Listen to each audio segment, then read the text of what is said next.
Welcome to the Great Detectives of Old Time Radio. From Boise, Idaho, this is your host, Adam Graham.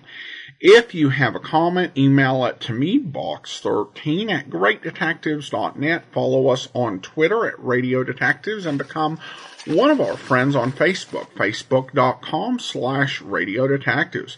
Before we get started, I do want to encourage you, if you are going to need to make travel plans or like to get a hotel room or rental car, be sure and check out JohnnyDollarAir.com. JohnnyDollarAir.com is a Priceline affiliate, so you get all the benefits of going through Priceline.com, but part of the purchase price goes to support the Great Detectives of Old Time Radio at no additional cost to you.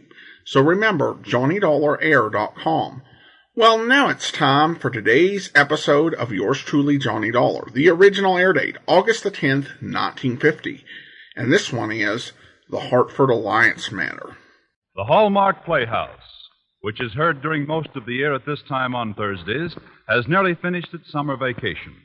Be with us when Hallmark Playhouse returns to CBS 4 weeks from tonight on September 7th. Now from Hollywood, it's time for Edmund O'Brien as Johnny Dollar. I'm glad you're in, Dollar. This is Barton, Chief Adjuster at Cosmopolitan All Risk. When can I see you? I hope it doesn't have to be tonight. I'm ready for bed. I'm afraid it does have to be tonight. I just got a call from a city fire inspector. There's a 4-alarm blaze in the Hartford Alliance building. We carry the fire policy. Does Inspector phone you? Does he suspect arson? More than that, they picked up the man who said it. That policy is for over $300,000. I'd like you to sit in while this guy makes a statement. Okay, Barton. I'll meet you there.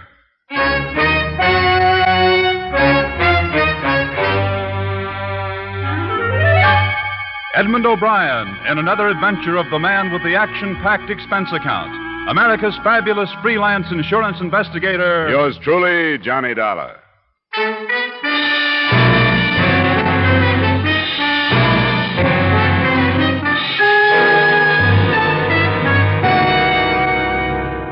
Expense account submitted by Special Investigator Johnny Dollar to Home Office, Cosmopolitan All Risk Insurance Company.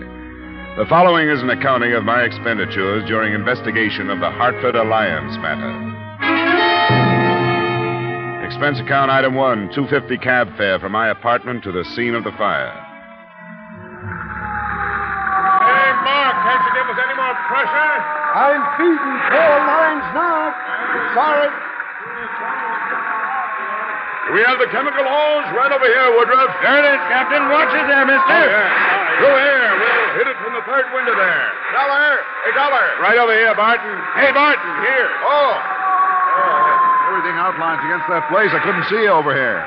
Out of harm's way. Hey, that building was a bad risk. Is there any steel in it? Yeah, maybe a little in the plumbing, but it's no worse than most in this neighborhood. Somebody's got to insure them. Who owns it? His name is Clarence Pickett. I don't know too much about him. I understand the blaze started there in the ground floor corner office. Yeah, that's right. The Hartford Alliance Loan Company. An off-duty policeman saw it start as he was driving by and then grabbed this kid as he was heading it down the alley. A kid? Yeah, about 19 or so. They took him down, but we can question him when they get through. And they're sure he's the one. He was running away. Hey, look at that wall below the second floor window. Yeah, get in. Get out of there. Get back away from that wall. Come on!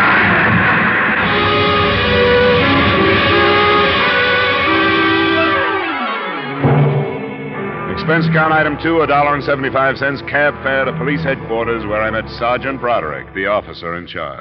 This kid's a queer one. I don't know what you'll get out of him. He wouldn't even give us a name to book him under. Nothing on him that would identify him? Nothing. Must have stripped his pockets. Well, the fact that he darn near killed a bunch of men might help loosen them up, huh? I wish you luck. Yeah, this is it. Are you all ready, Martin? I'm all loaded, yes. We're going in to talk to him. When we finish, I'll bring him out. He'll be in front of me. Right. What's that for? We'll get a photograph, snap one as he comes out the door. Can't get a halfway natural one any other way. Then we'll have it published and try to find out who he is. Go ahead. All right, son, get on your feet. These men want to talk to you. Won't do you any good to talk. I don't want to talk about anything, and I won't. Did you set that fire? Yeah, I said it. Why? It doesn't make any difference why. I said it, and I'm ready to take anything that's coming to me. Have you set any other fires? If you mean am I one of those arson nuts, I'm not. And why'd you set it? Why do you keep asking me questions when I told you I wasn't going to answer any? Your fire almost killed some men a few minutes ago. It may do it yet. I didn't think about that. I'm sorry. I had to do it. Why? I can't tell you. Leave me alone. Somebody hire you to do it? It doesn't make any difference. Why won't you tell us who you are? Because I don't want you to know. I don't want anybody to know who I am. I don't want a trial or anything. I'll plead guilty to everything, to setting the fire and to killing firemen, everything. Just give me what's coming to me and leave me alone. Let me see your hands. Why? Let me see them. No. Hey, let go, will you? Let go. Up, darling. Yeah, that's all I wanted. What was that for? I wanted to find out what kind of a kid he is.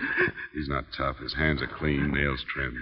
There's a mark left by a ring on the third finger, left hand. Class rings, my guess. I've had enough for now, Sergeant. Okay, we're turning him over to the psychiatrist in the morning. All right, son, on your feet. I'm going to put you to bed now. Come on. Keep moving. Hold it now. Hey, give me that camera. You can't take my picture. What are you saying? Calm down. Calm down.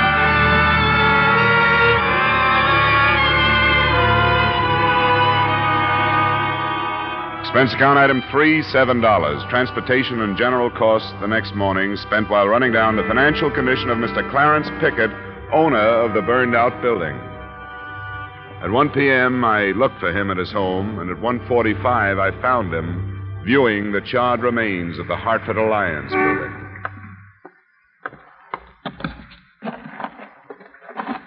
Mr. Pickett? Huh? Yes? You were pointed out to me by one of the workmen. My name is Dollar. I'm working for Cosmopolitan All Risk. And I suppose there's as trouble as I am over this. My office was right there, the corner one on the third floor. That's right over the spot where the fire started. Yes, so I've been advised. And I was reminded as to how many nights I've been working there at the hour it broke out. You haven't assayed the loss already, have you? It's not my job, Mr. Pickett. I'm not an adjuster. I'm a private investigator. Oh. Well, I suppose under conditions such as we find ourselves, it'd be reasonable to expect investigation. Who is that strange boy? And why did he do this thing? You've seen his picture in the paper there. I was going to ask you if you knew him. I? Well, of course I do. What are your insinuations, young man? Look, Mr. Pickett, the conditions, as you call them, are not at all clear. An insurance company feels it has a right to make plenty of insinuations when it's up against a fire of incendiary origin. Go on. I was able to learn this morning that financially, you are not a healthy man. You rotten snoop. You've taken some pretty heavy losses on the exchange in the past few months. I've dealt in stocks, bonds, and property for a long time. When the day comes that I have to burn myself out to recoup my losses... Oh, go away. I don't want to talk with you any further. I'm afraid it can't stop here. Will you come down to police headquarters and face that boy they picked up? I will not. Why won't you? Because I have no reason to. I've never seen him, and I don't care to. On the strength of your refusal, I think a court order could force you to. You do that? I certainly would. So you have nothing to lose by coming without one. Very well, Mr. Dollar. And I'll see you choke on your own insults.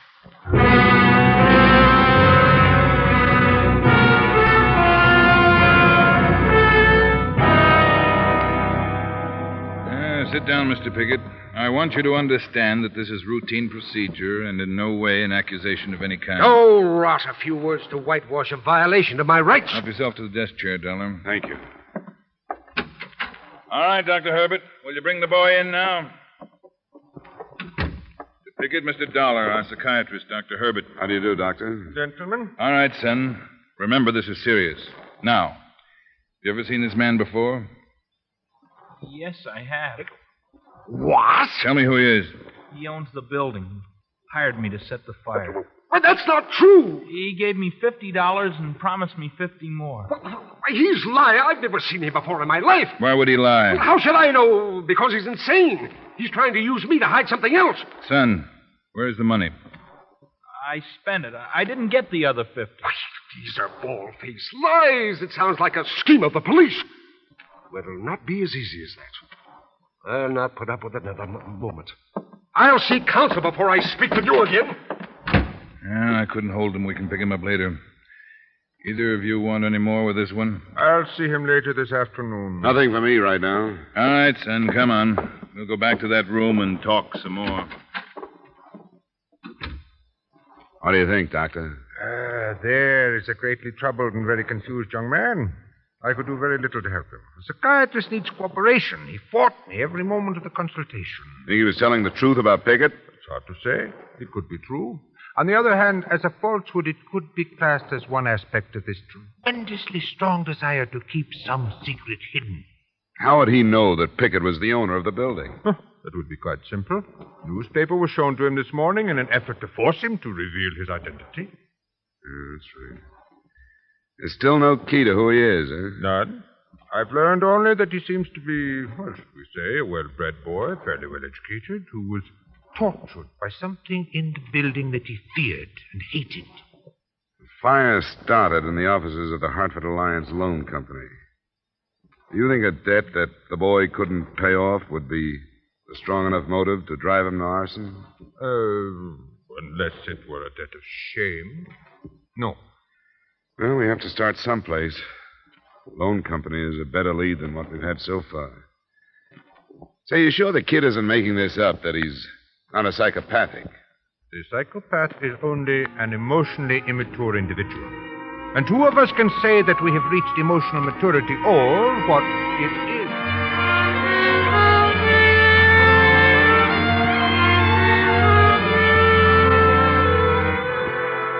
After hearing the doctor out to the bitter end, I knew no more about the arson case than I'd known before. Expense account item 4, $1.75, cab fare back to the ruins of the Hartford Alliance building. Only a guard from the fire department was there, and a workman who was busy in the same office I wanted to look over. I wouldn't come in here if I were you. You'll get dirty and it isn't too safe. I'll be all right. What do you want? Well, I got an okay from the guards out there. I'm an investigator working on this case. Oh, go ahead then. This loan outfit hired me to bring out their stuff that isn't burned, but it's all mixed up with the stuff from upstairs. You caved in. Yes, fires are a mess. Yeah, the safe from up there fell through, and I can't tell one from another. I wouldn't be surprised if the whole floor came next, what's left of it. What are you looking for? I don't know. What was upstairs? An employment agency, from what I picked up. Maids and butlers and that kind of thing. There's the one safe, and that's the other. Can you tell them apart? Why don't you take both of them out and open them? Yeah, well, all right. Give me a hand then, will you? Sure. This one's almost covered up. Hey, what's that? Sounds like a timber. Let's move. Hey, there's stuff above. Yeah, there's someone up there. Come on, this way. Come on. Hey! Hey, you up there! Hey! Hey!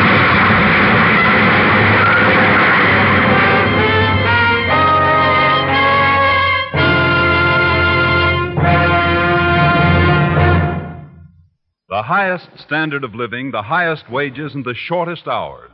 All this plus the time-honored guarantee of individual freedom. Where else will you find all these advantages but under our American economic system? Help to preserve that system.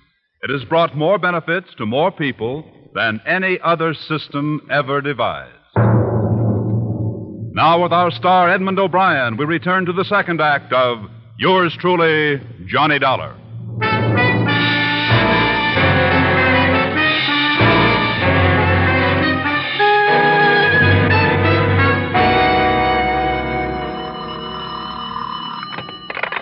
Johnny Dollar. This is Bart, Johnny. How do you feel this morning? Oh, rotten. How about the workman? Bad. Still unconscious. Fractured skull and something about his back. Well, I guess I feel better than he does. Hey, Barton. Yeah? That cave-in was no accident. What's that? There was a man on the floor above us. It's one of the last things I remember. He was looking down at us, holding a crowbar. Well, why didn't you say something about it yesterday? I wasn't thinking straight. You don't after a crack in the head like that. But I began to remember last night. Are you sure of this, Dollar? I guess it'll be hard to prove. There were 2 safes in there. One from the Hartford Alliance Loan Company and the other from the Hartford Alliance Employment Agency. It had fallen through from the office above. I don't get it. I don't either. But we just decided to move both of them out because you couldn't tell them apart without looking at their contents. And that's when the roof fell in. And you're trying to work out a connection. Oh, I don't know. Say, what about the kid? Has he been identified? Not yet. He still insists that Piggott paid him to set the blaze. Hard to prove, but I'm following it up. I wouldn't build a case on it yet. I'll try some more coffee and aspirin, and when I can make it, I'll go down and talk to the kid again.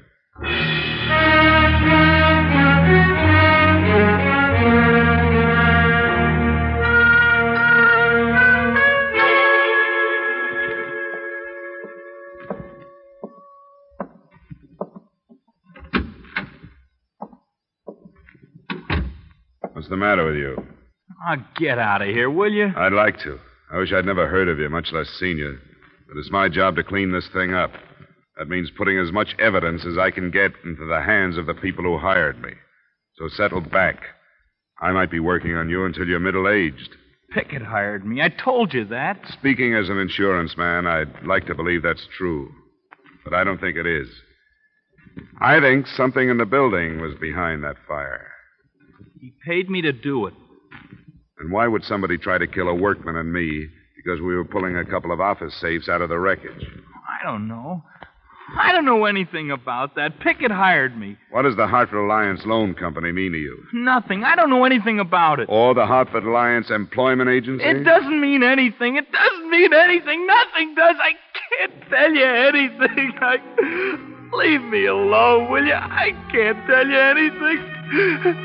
Please, leave me alone.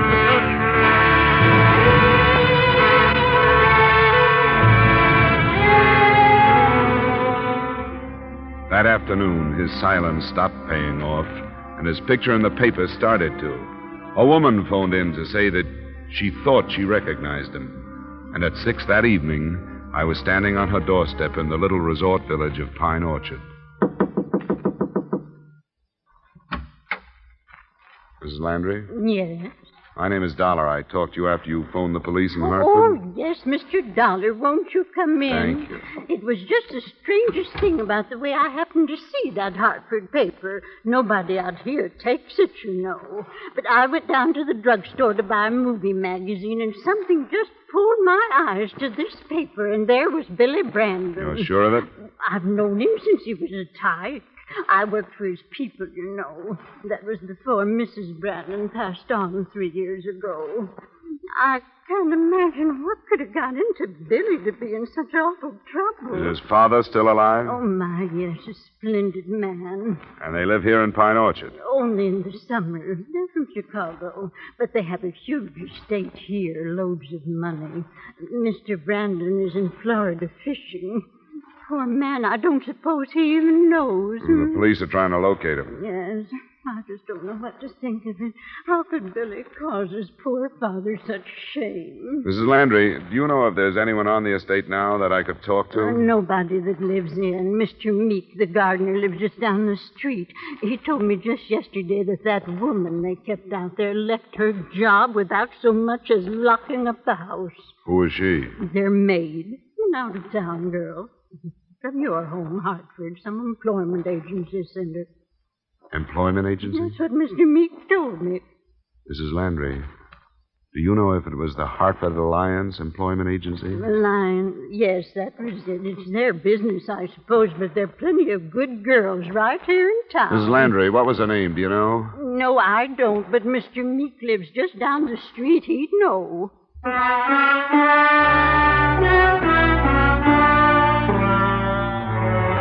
The name turned out to be Belle Muir.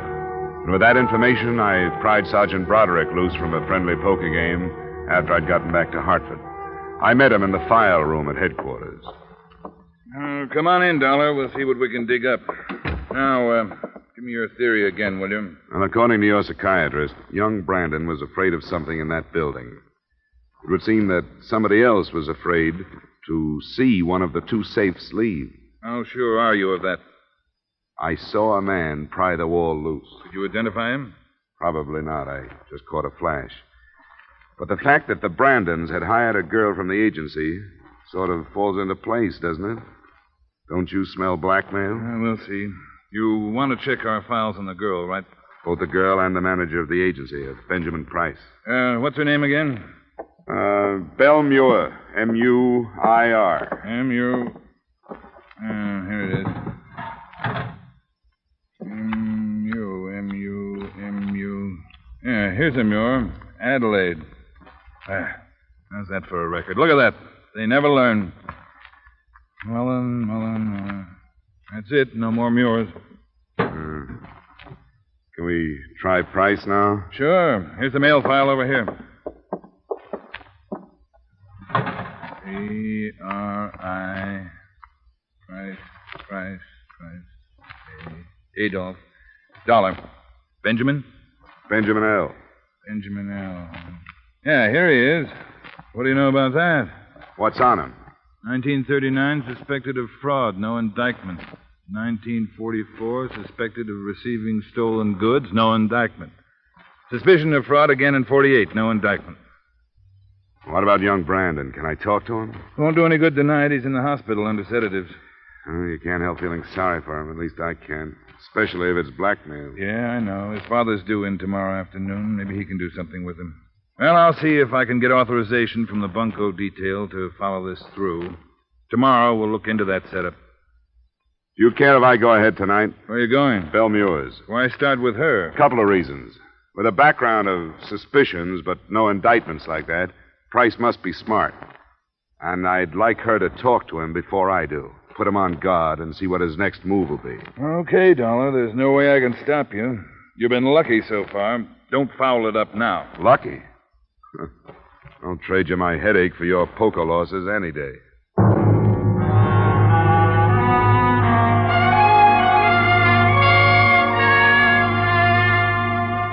The discovery of Benjamin Price's name in the police file wasn't the only development to take place at headquarters.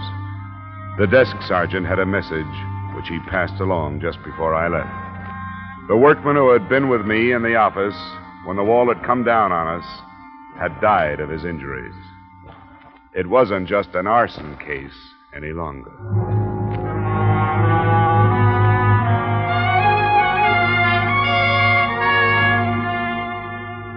I found Belle Muir at home, in a ground floor apartment, low-income neighborhood. Her reaction when I introduced myself gave me nothing. She invited me in, apologized for some nylons drying on the back of a chair, and invited me to sit down. I can't believe that Mr. Brandon would do such a thing. Why would he? I think he was being blackmailed. Oh, a nice young man like him. I don't think he'd ever do anything he could be blackmailed for. He's too nice. Have you ever heard of anybody but people with nice reputations standing still for blackmail? Oh, I can't believe it. And I don't understand about the fire. Why would he do that? To try and stop the blackmailers. Now, you're the only connection we've found between the building and the Brandons. I'd hoped you could help us. Help? I don't know anything about it. You got your job with the Brandons through the Hartford Alliance Employment Agency? Yeah, I've been signed with them for over a year. Is there any way they could have gotten a hold of any information they could use against the boy? I don't see how. And I swear, I don't know what it could be. Young Mr. Brandon was almost too nice, if you know what I mean. No, just what do you mean? Well, I've had trouble with some of these spoiled rich men's sons. Mr. Brandon never looked twice at me. Listen, you don't think that I... Why'd you leave your job so suddenly, Miss Muir? I didn't. I'm still employed. But when his father ran off to Florida and young Mr. Brandon said he was going away, I didn't see any use cooling my heels in that place away from my friends. Uh-huh, sure. I think you're barking up the wrong tree, Mr. Dollar. They're all nice people in the agency, every one. Mr. Price, the manager? He's very nice. He has quite a record of being questioned by the police. I don't believe that. It's true. Well, I never would have suspected it. I don't know what to think of this, Mr. Dollar. I really don't. I don't either, Miss Muir. I won't take any more of your time. Thanks a lot. Well, anything I can do to help, please call on me. I said I would and left the apartment. But I got back to a position outside her door in time to hear a phone dialed and a conversation that started, He was here.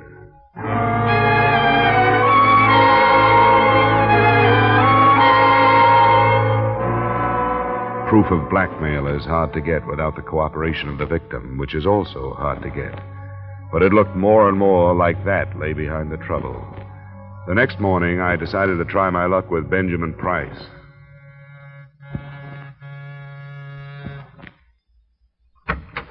Yes? Mr. Price? That's right. My name is Dollar. I'm investigating the fire in your building for the insurance company. What do you want from me? I didn't light it. It's funny you should say that. Why? Because in a way, I think you did. You can suspect blackmail all you want. That's one thing. Making it stick is another. I guess Belle won't be much of a witness against you, will she? Best kind I can think of. We're going to get married. She's loyal. So why don't you drop it, Dollar? You won't get any place. You feel a little different now than you did when we were moving your safe out of that building. You must have gotten rid of the evidence. I don't get you. Yes, you do. I saw you. Don't you remember? I yelled at you. Don't be ridiculous. The man who was with me, the workman, died yesterday afternoon. With the blackmail, it should work into a first-degree murder charge. You're going pretty far, aren't you? Not as far as the men from the police laboratory are going. They're looking for marks from a crowbar in that rubble that came down on us. And they're pretty good. Watch where you talk this stuff up, Dollar. I'm warning you. I don't scare easy and I don't railroad easy. And what are you worried about? Watch where you shoot off your mouth. Now beat it. Go on!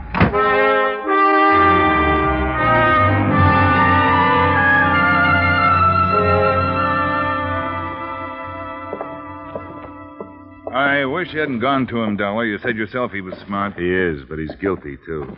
I recognize him, and he knows it. What about the father? Well, he got in a little afternoon. He's a pretty important man in Chicago, an ex-public defender. Defense lawyer now with one of the biggest private practices there. Sure, he would be. Yeah, this is the room. We, moved him out of the ward.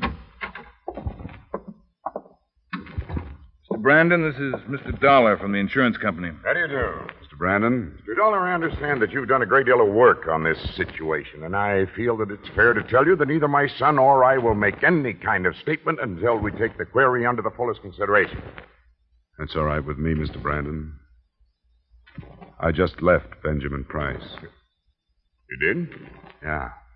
From his attitude, I take it that the basis of his blackmail is pretty strong. Blackmail?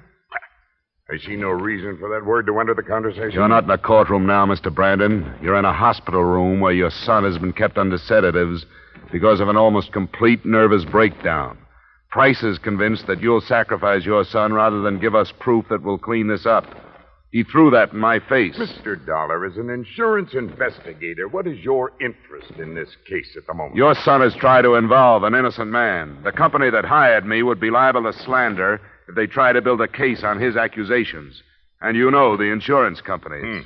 I do, indeed. I can promise you that we'll dig into your son's background and your background until we get the answers we want. Dad. Just a moment, Bill. If you let Price get through this one untouched, where do you think he'll stop, Mr. Brandon? Dad, make him go. I can't stand anymore. I don't care about myself, but I don't Bill, let me handle this. Mr. Dollar, you must realize that my son acted under severe emotional strain. Could I depend upon you to be a witness in his defense? No, you couldn't. He started something that caused a man's death.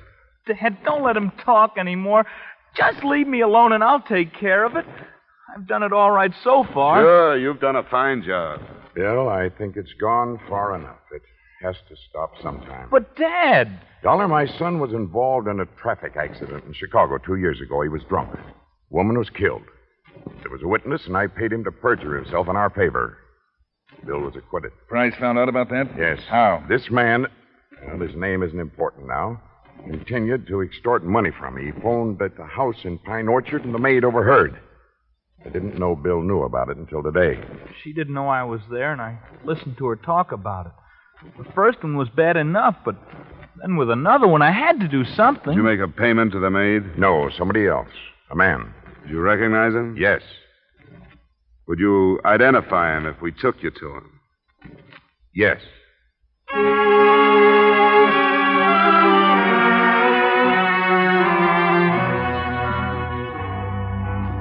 The rest, as far as I was concerned, came 20 minutes later when Mr. Brandon, Sergeant Broderick, and I stood in front of Benjamin Price's door.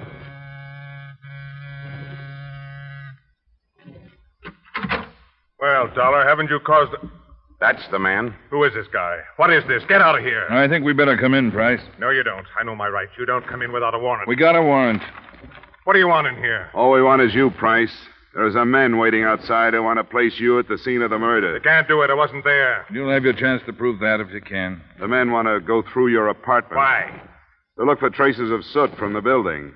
All they need is a speck or two. Come on, Price. Let's talk it over. Not me. Oh, you know you don't, Price. Yeah, that does it. Okay, pick him up, Dollar. Don't bother to be gentle. He won't care.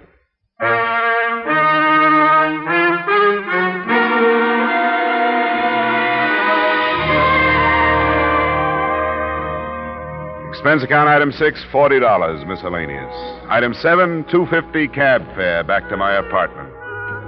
I guess the company won't get far trying to avoid the payment of damages, but all of us might make a moral out of the matter. Maybe somebody has said it before.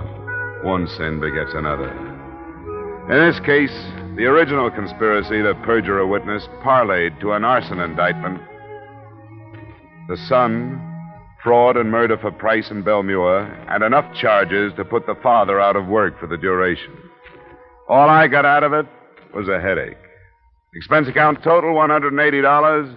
Yours truly, Johnny Dollar.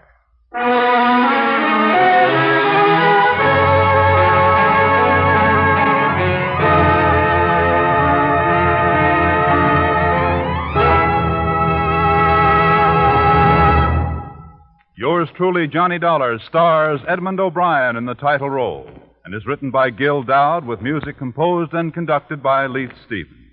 Edmund O'Brien can currently be seen starring in the Columbia Pictures production 711 Ocean Drive. Featured in tonight's cast were Hy Averback, Ken Christie, Raymond Burr, Gil Stratton Jr., Howard McNear, Ted Osborne, and Peggy Weber. Yours truly, Johnny Dollar, is produced and directed by Jaime Del Valle.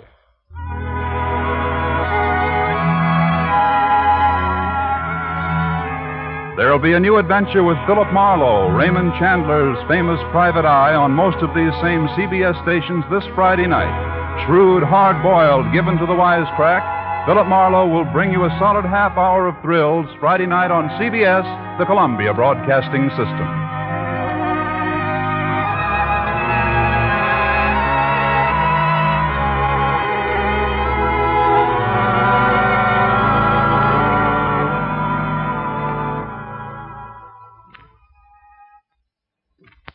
Welcome back. Well, I definitely do feel for Johnny at the end of this episode, and it does show the level of complexity that Johnny had to go into far beyond just an arson case in order to get to the bottom of this. All right, well, listener comments and feedback now, and I have an email from one of my Patreon supporters. Joshua writes, "Hi, Adam. I'm a long-time listener, and I really enjoy your commentaries after each episode. I finally decided to ask you about something that I've wondered about for a long time. Johnny Dollar has possibly more surviving shows than any of the detective shows you play.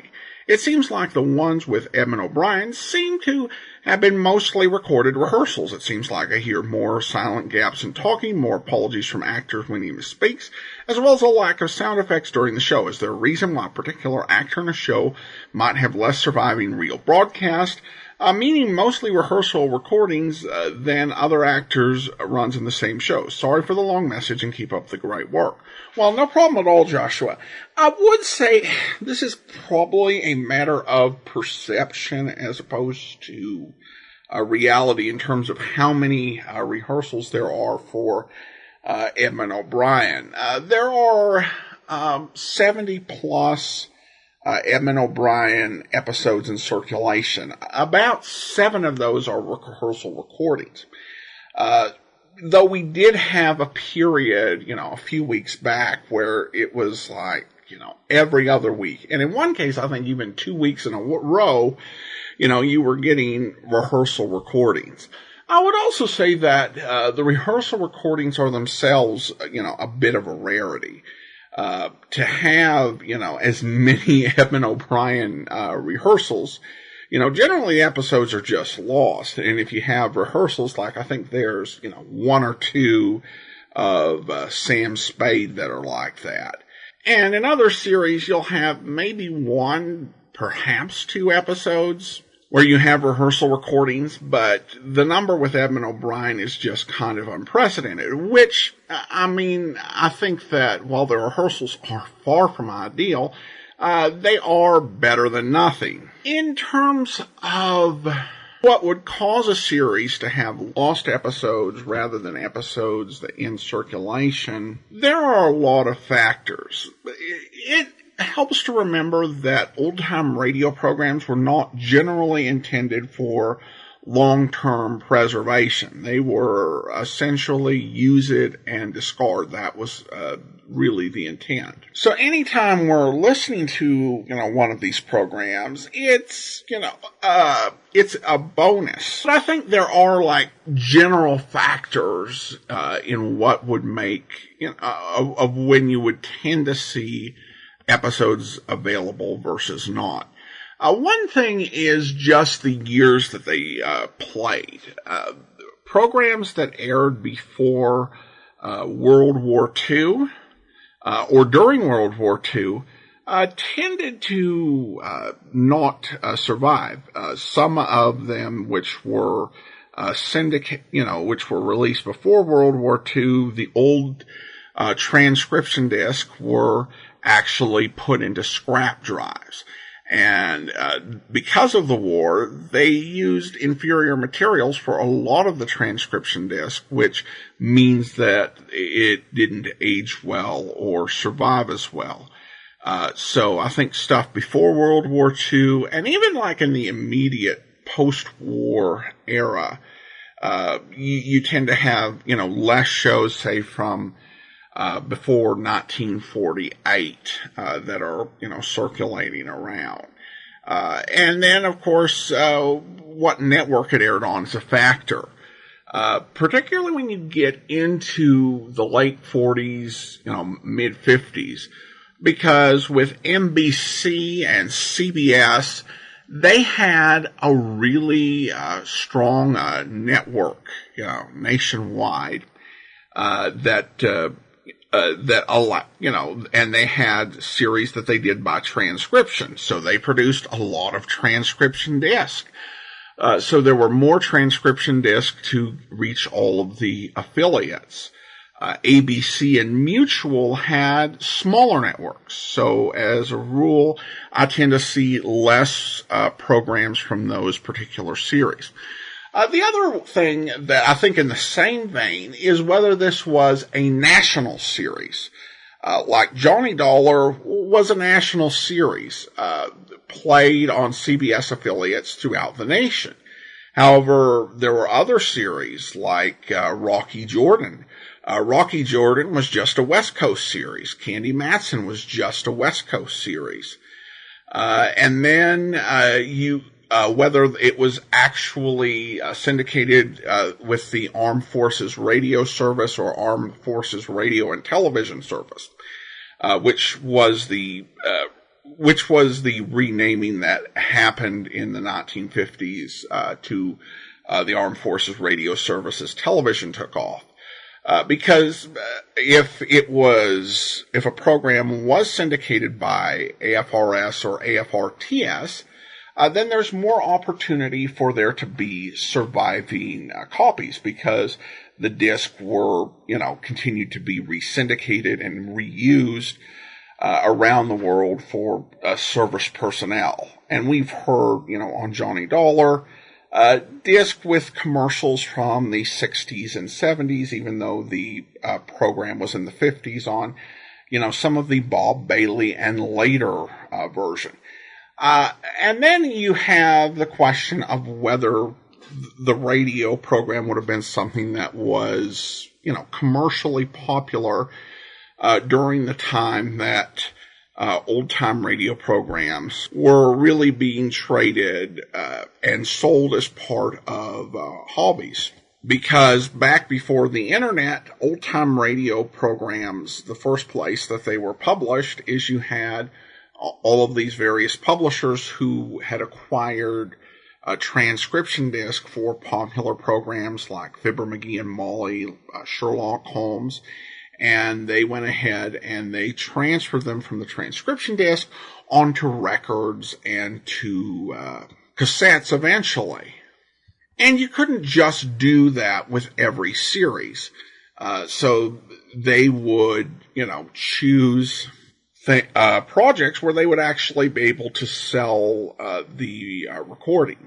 And so if you had something where it was, popular enough to merit a record or tape release in the 70s and 80s, then you not only have the first generation copy that came from the transcription disc, where the program could be copied from, but a lot of old-time radio that's circulating, if it didn't come from those first-generation transcription discs, it came from various tapes and records that have been digitized. So those are some of the factors that goes into it. And it's more of a rule of thumb than like a hard and fast situation, because there are so many exceptions to that. For example, Nick Carter. Most of the episodes in circulation come from World War II. And even though the series aired from 1943 to 55, there are actually only 4 episodes of Nick Carter that are in circulation that were recorded after 1948. Similarly, there are a lot of programs where it doesn't make sense for there to be as many missing episodes as there are. If you compare to similar programs. Johnny Dollar is a great example of that. There are about 24 half-hour episodes of Yours Truly, Johnny Dollar, starring Bob Bailey, that are not in circulation from, 1956 to 60. During that same time, I believe there's 1 episode of Suspense, and I think 1 episode of Gunsmoke, both series that aired over CBS, like Yours Truly, Johnny Dollar, both series where there were AFRTS rebroadcasts. But Johnny Dollar has considerably more missing episodes. So by no means is this a precise science. But the 5 factors I mentioned, those will, I think, have a lot to do with, in general, you'd expect there to be quite a few recordings or not very many recordings overall. So I hope that helps. I do want to go ahead and thank our Patreon supporter of the day. Thank you to Gary, Patreon supporter since August of 2016, currently supporting us at the rookie level of $2 or more per month. Thanks so much for your support, Gary. And that will be all for now. Join us back here tomorrow for Dragnet. And then next Tuesday, we'll be bringing you a previously uncirculated episode of Defense Attorney. And then next Friday, we'll be back with another episode of Yours Truly, Johnny Dollar. In the meantime, send your comments to box13@greatdetectives.net. Follow us on Twitter at Radio Detectives and become one of our friends on Facebook, facebook.com/Radio Detectives. From Boise, Idaho, this is your host, Adam Graham, signing off.